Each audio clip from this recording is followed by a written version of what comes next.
ನಮಸ್ಕಾರ, ನ್ಯೂಸ್ 92ಗೆ ಸ್ವಾಗತ. ನಾನು ಇಸ್ಮಾಯಿಲ್ ಮುಲ್ಲಾ. ರಾಜ್ಯದ ಸುದ್ದಿಗಾಗಿ ನೋಡ್ತಾ ಇರಿ ನ್ಯೂಸ್ 92 ಇಂಡಿಯಾ. ರಾಮನ ಆದರ್ಶ ಪಾಲನೆಗೆ ಪುತ್ರರಿಂದ ತಂದೆ ತಾಯಿಗಳ ಪಾದ ಪೂಜೆ ಸಾಮೂಹಿಕಾಚರಣೆ.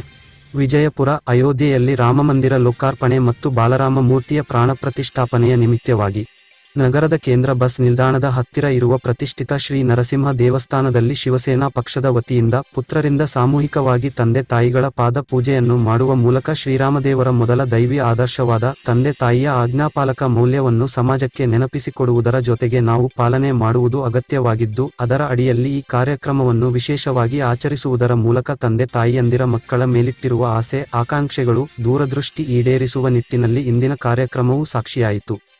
ಇದೇ ಸಂದರ್ಭದಲ್ಲಿ ಶಿವಸೇನಾ ಮುಖಂಡ ಸತೀಶ ಪಾಟೀಲ ಮಾತನಾಡಿ, ತಂತ್ರಜ್ಞಾನ ಯುಗದಲ್ಲಿ ಮಕ್ಕಳಿಗೆ ಕೇವಲ ವ್ಯಾವಹಾರಿಕ ಶಿಕ್ಷಣ ಸಿಗುತ್ತಿದ್ದು, ನೈತಿಕ ಶಿಕ್ಷಣ ಕೊರತೆ ಇರುವ ಕಾರಣ ತಂದೆ ತಾಯಿಯಂದಿರ ಮಕ್ಕಳ ಪ್ರೀತಿಯನ್ನು ಕಾಣದೆ ವೃದ್ಧಾಶ್ರಮಗಳು ಅಲ್ಲಲ್ಲಿ ತಲೆ ಎತ್ತಿಕೊಳ್ಳುತ್ತಿವೆ.